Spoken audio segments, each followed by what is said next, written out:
ఇక అంత పెద్ద ఎఫర్ట్ పెట్టిన వాళ్ళైతే ఇంతవరకు ఎవరు లేరు. హ్మ్.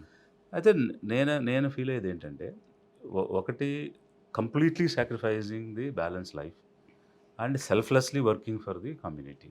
ఈ పేద జాతి కోసం పనిచేయాలి. మరో ఆలోచన లేదు. No selfish motives. హ్మ్. ఎందుకంటే, హ్మ్. సొంతంగా నా కోసం అయితే నాకు ఆపర్చునిటీస్ ఉన్నాయి. హ్మ్. ఎవరైనా ఎక్స్ సీఎం ఓపెన్‌గా గాని, అంతకుముందున్న సీఎం గాని, ప్రెజెంట్ సీఎం గాని, నేను వస్తాను, నాకు అవకాశం ఇమ్మని అడిగినా ఇస్తారు. మనం అడగకుండా కూడా ఇచ్చారు. హ్మ్. సో, అవి ఈరోజు నేను ఒక ఎంపీగానో, ఎమ్మెల్యేగానో ఉండడానికి హ్మ్. పెద్ద ఇష్యూ లేదు. అయిపోయి ఉండొచ్చు. అది నాకు, నా ఫ్యామిలీకి హ్మ్.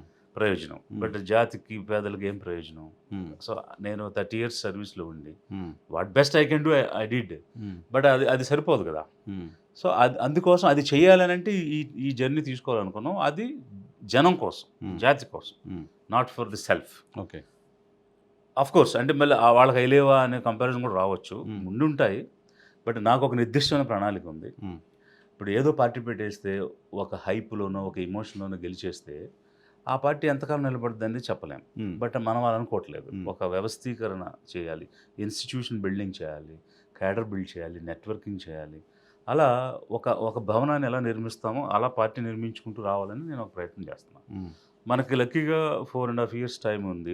మొన్నటికి నేను స్టార్ట్ చేసేటప్పటికి. హ్మ్. ఇప్పుడు 3 ఇయర్స్ అబోవ్ ఉంది. హ్మ్. ఒక స్టేజ్‌కొచ్చాము. హ్మ్. అందరిలోనూ ఒక ఆశ ఉంది. చేయగలుగుతామని ఒక నమ్మకం కూడా ఉంది. హ్మ్. కమింగ్ 1 ఇయర్‌లో మా డెవలప్‌మెంట్ ఎలా ఉంటుందో చూస్తే జనాలకు కూడా నమ్మకం వస్తది. హ్మ్. రేపు రాబోయే స్థానిక సంస్థల ఎన్నికలు మున్సిపల్ గాని, అలాగే జిల్లా పరిషత్స్ గాని పోటీ చేస్తారు. ఫోకస్డ్‌గా హ్మ్. కొన్ని మేము సెలెక్టివ్‌గా. సెలెక్టివ్‌గా కొన్ని చేద్దాం అనుకుంటున్నాం. హ్మ్. చేసిన దగ్గర గెలిచి చూపిద్దామని అనుకుంటున్నాం. ఒక హ్మ్. ఒక ఛాలెంజ్‌గా వెళ్తున్నాం. Oh! We have to see. Okay.